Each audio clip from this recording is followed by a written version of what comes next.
In chapter 1 of Philippians, Paul says something very unexpected, especially for Paul. In verses 15 to 18, he says that while some people are proclaiming Christ out of goodwill and love, others are proclaiming Christ out of envy and selfish ambition, trying to make his situation worse.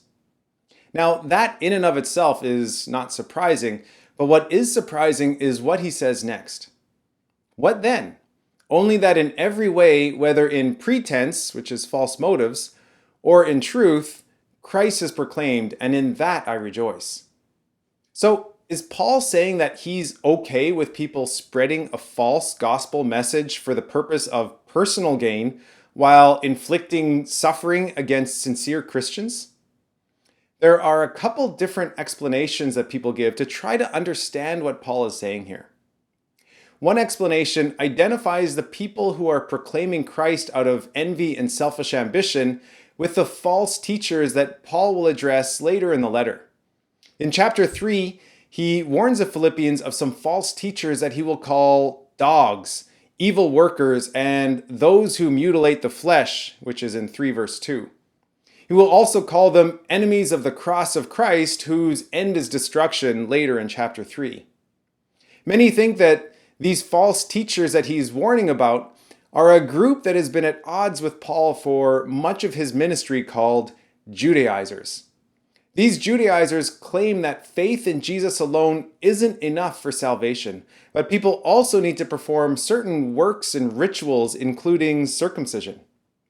No doubt, these Judaizers took great pride in the fact that Paul was arrested and in prison, and likely used that as a platform to promote their perverted version of the gospel. The challenge with this interpretation, though, is that in no circumstances do we ever see Paul being okay with people proclaiming a different version of the gospel. In fact, in Galatians 1:8, he says, "If anyone is preaching to you a gospel contrary to the one you received, let him be accursed." Because of that, it seems unlikely that Paul would suddenly be okay with people proclaiming a false version of the gospel message. If Paul is never okay with people proclaiming a false gospel, then these people must be giving a true gospel message, but with a misdirected view about Paul.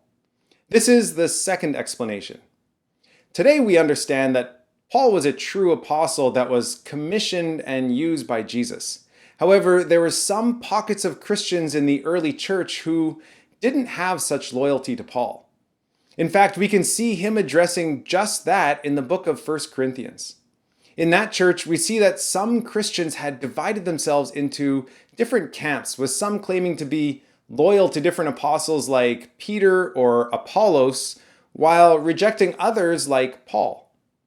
Now let's be clear, it was not Peter or Apollos or any of the apostles doing this, but it was immature Christians who didn't fully understand the unity of the church. These immature Christians were jealous of the ministry and impact of Paul and actually enjoyed seeing him in prison.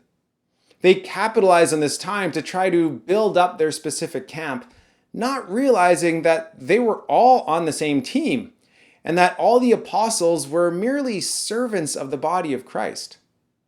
For Paul, his biggest concern is not whether someone is loyal to him or Peter or any other apostle, as long as they are faithful to Jesus above all else.